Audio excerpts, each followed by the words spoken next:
yang menjadi juga kekhawatiran di tengah-tengah masyarakat, para anggota masyarakat yang terjerat pinjol.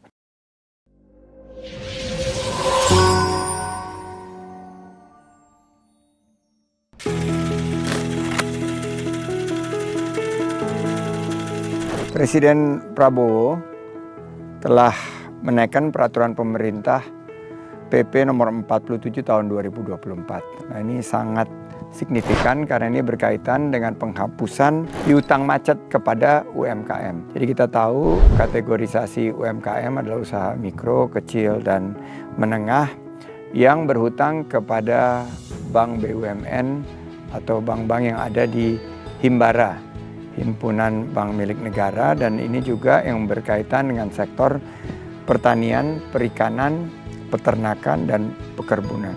Jadi ini tentunya juga dikaitkan dengan dampak daripada krisis 98, ini banyak banget yang berhutang dari 98 belum selesai.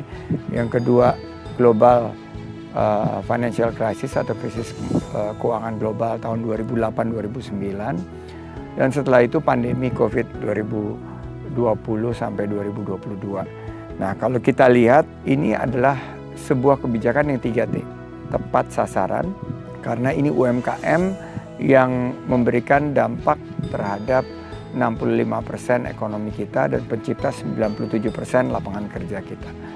Yang kedua, tepat manfaat, karena sebagian dari UMKM kita ini ingin bangkit, tapi masih mengalami kesulitan karena memiliki tunggakan dari pinjaman sebelumnya. Dan tentunya kita harus mendukung para UMKM ini dalam mengakses permodalan sehingga mereka bisa meningkat usahanya, naik kelas istilahnya, dari kecil menjadi menengah, menengah menjadi besar, dan dari besar mereka bisa menjadi sebuah usaha yang mampu memperkuat ekosistem ekonomi kita. Dan ketiga tentunya tepat waktu. Ini sudah ditunggu-tunggu.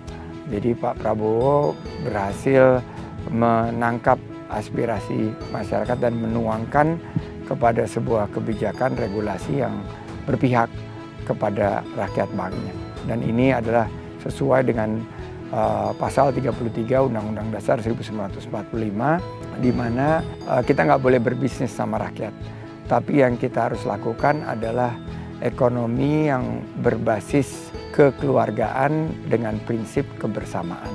Nah, ini harus diikuti nih langkah Pak Prabowo yang baik ini dengan kemudahan prosedur. Ini banyak teman-teman saya UMKM udah nanya, bagaimana caranya untuk penghapusan sesuai dengan PP yang baru saja diteken oleh Pak Prabowo ini.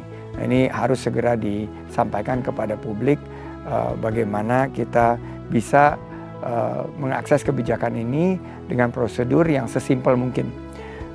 Kedua adalah supaya menghindari mereka masuk ke lubang yang sama, terperosok kepada jurang kesulitan finansial, adalah memberikan pemberdayaan, pelatihan. Bagaimana kalau ada krisis berikutnya? Bagaimana cara mengantisipasinya? Bagaimana mereka, apakah harus dengan asuransi? Apakah mereka harus menciptakan sistem keuangan yang lebih tangguh dan lain sebagainya. Dan dukungan jangka panjang. Dukungan jangka panjang ini adalah selain daripada pelatihan permodalan adalah bantuan daripada pemasaran.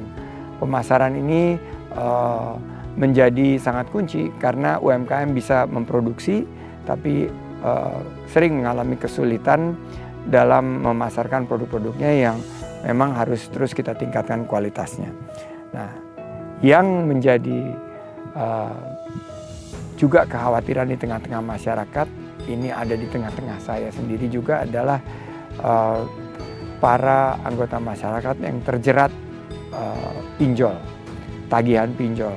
Ini mereka bisa jadi pengusaha atau seorang karyawan atau malah mahasiswa sudah terkena pinjol. Dan pinjol ini memang harus kita pisahkan. Ada yang pinjol yang sesuai dengan peraturan pemerintah melalui pengawasan OJK, ada juga yang abal-abal. Dan ini kita melihat bagaimana juga ada kebijakan khusus untuk menangani teman-teman kita yang terjerembab pada tagihan dari pinjaman online, terutama yang sangat menjerat dengan angka penalti, bunga, maupun juga denda-denda yang sangat memberatkan. Ini penting sekali edukasi, dan ini bukan hanya bisa dilakukan oleh OJK, tapi dari seluruh lapisan masyarakat memahami bahwa dengan digitalisasi maka salah satu solusi untuk mengatasi permodalan adalah pinjol. Tapi harus kita sikapi untuk memilah mana pinjol yang baik, yang sesuai dengan peraturan pemerintah dan sudah ada dalam pengawasan OJK, maupun pinjol yang ya kelihatannya di awalnya mudah diakses, manis-manis biasanya di depan, tapi ternyata sangat pahit dan cenderung mencekik di penghujung. Dan ini adalah bagian daripada tugas kita bersama setelah ada kebijakan dari Pak Presiden, PP nomor 47 tahun 2024 ini. Langkah berikutnya adalah bagaimana membebaskan masyarakat dari tagihan pinjol yang sudah sangat menimbulkan keresahan bagi anggota masyarakat, khususnya yang ada di lapisan menengah ke bawah.